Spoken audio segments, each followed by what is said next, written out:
പയ്യന്നൂർ സാഹിത്യോത്സവത്തിന് വെള്ളിയാഴ്ച തുടക്കം. പയ്യന്നൂർ നഗരസഭ സംഘടിപ്പിക്കുന്ന 3ാമത് പയ്യന്നൂർ സാഹിത്യോത്സവം ജനുവരി 16 മുതൽ 19 വരെയുള്ള തീയതികളിൽ ഒരേ സമയം 4 വേദികളിലായാണ് നടക്കുന്നതെന്ന് സംഘാടകർ പയ്യന്നൂരിൽ മാധ്യമ സമ്മേളനത്തിൽ അറിയിച്ചു.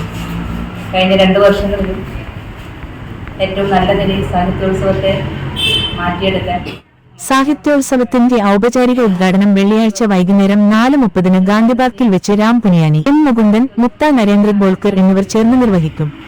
ടി.ഐ. മധുസൂദനൻ എം.എൽ.എയുടെ അധ്യക്ഷതയിൽ നടക്കുന്ന ഉദ്ഘാടന സമ്മേളനത്തിൽ സി.വി. ബാലകൃഷ്ണൻ, കരിവെള്ളൂർ മുരളി എന്നിവർ മുഖ്യാതിഥികളായെത്തും.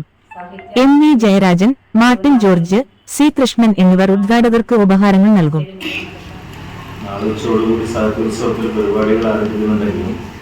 ഔപചാരികമായ ഉദ്ഘാടന ചടങ്ങ് അത് 17-ാം തീയതി 4:30 നടക്കുക. ഇന്ത്യയിലെ 3 പ്രഗത്ഭ വ്യക്തികളാണ് സാഹിത്യോത്സവം ഉദ്ഘാടനം ചെയ്തത്.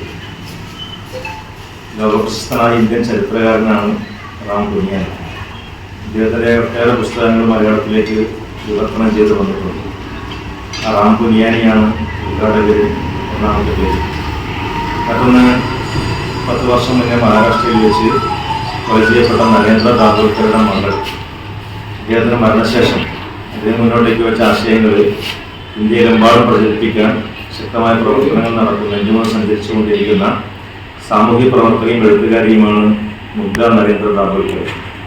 ആ മുഗ്ധ നരേന്ദ്ര ദാബോൾക്കർ ഉദ്ഘാടന സമ്മേളനത്തിൽ പങ്കെടുക്കാൻ വേണ്ടിയിട്ട് 17-ാം തീയതി വരും.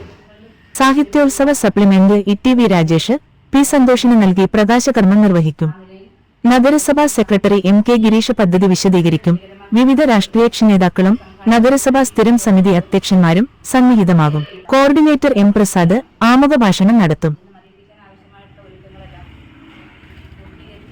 മാധ്യമ സമ്മേളനത്തിൽ കെ.വി. ലളിത, പി.വി. കുഞ്ഞപ്പൻ, കെ.യു. രാധാകൃഷ്ണൻ, വി.വി. സജിത, ടി.പി. സമീറ, സി. ജയ, പി.വി. വിനോദകുമാർ, എം.വി. ഹരിദാസൻ, കെ.വി. സുനിൽകുമാർ എന്നിവർ സംബന്ധിച്ചു. 3 Dots മീഡിയ, പയ്യന്നൂർ. ഒരുക്കിയിട്ടുണ്ട്. അവിടെ ഒരു പരീക്ഷ നടക്കുന്നതുകൊണ്ടാണ് ആ ദിവസം അത് മാറ്റേണ്ടി വന്നിട്ടുള്ളത്. ബാക്കി എല്ലാ ദിവസങ്ങളിലും 3 വേദികളിലാണ് പരിപാടികൾ നടത്താൻ വേണ്ടി പോകുന്നത്. ആ നിലയിൽ ഈ വർഷത്തെ സാഹിത്യോത്സവം ഏറ്റവും വലിയ വിജയകരമാക്കി മാറ്റിത്തീർക്കാൻ ഇതിൻ്റെ സംഘാടക സമിതി രൂപീകരണ യോഗം മുതൽ മാധ്യമപ്രവർത്തകരുടെ